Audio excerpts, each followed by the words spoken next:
is one of the most vulnerable countries because of climate change and global warming. 80% of all the water in our rivers comes from our glaciers, which are in the Himalayas and in the Karakoram and in the Hindu Kush range. And we found that our glaciers were melting at a much faster pace.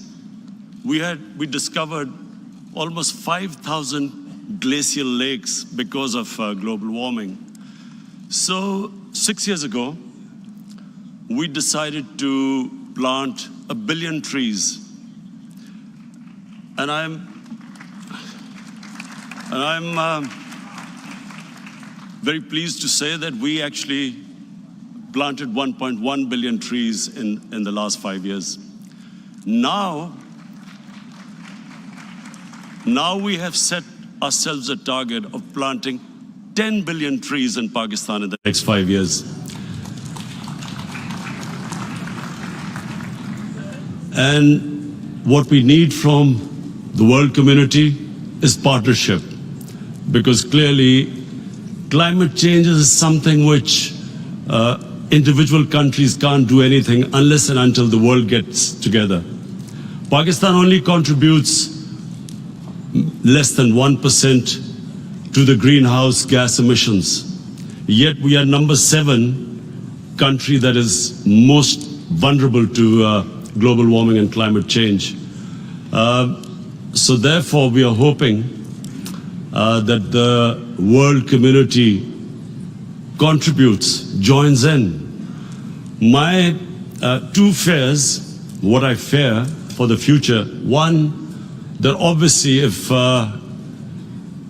the temperatures keep rising at the rate they are, we face catastrophe, because millions and millions of people depend on the water from our rivers. But my other worry is, and this is, I think, even more serious, that the world is not taking it as seriously as it should be. I fear that somehow some countries think that because climate change doesn't immediately affect them, they are not taking this as big as an issue it is going to be. Because eventually no country will be not affected by climate change. What we feel is that there will be climate refugees. Already in Pakistan, because of prolonged drought in Afghanistan, there have been refugees coming into Pakistan, climate refugees. But if the world does not take this seriously, I think the countries, richer countries, will be affected. So my appeal today, would be that powerful countries must chip in and take this seriously.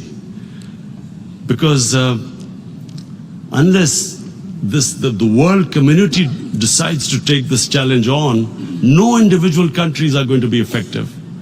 And human beings have this capacity that once they decide to fight a crisis, a challenge, they can surmount any challenges. But problem is, do they understand the gravity of the situation? And I hope by the time this conference ends, most of the world leaders do. Thank you. Minister Khan, I understand you have to leave. Thank you for your efforts and thank you for your brevity. I appreciate it. We're going to move now to Prime Minister Solberg of Norway. Can you please share how Norway and others are enhancing climate commitments and promoting nature-based solutions to restore the ocean, reduce deforestation, and support the SDGs? Well, Excellencies and delegates, we need to step up, to speed up, and to scale up.